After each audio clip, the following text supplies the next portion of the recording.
Mbuye Yesu azabwela asekele antu ose mau awa achimwemwe aziveka nzikolose azabwela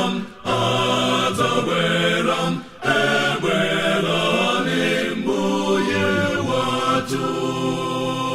Zekolena wana masam uzo amuye watu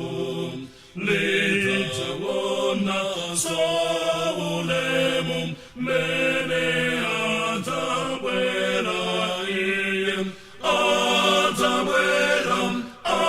atabwela tivomela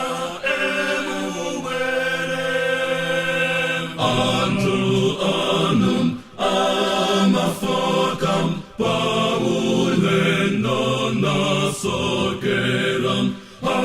atawona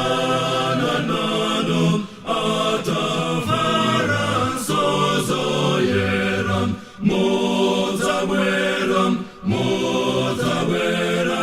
indemoye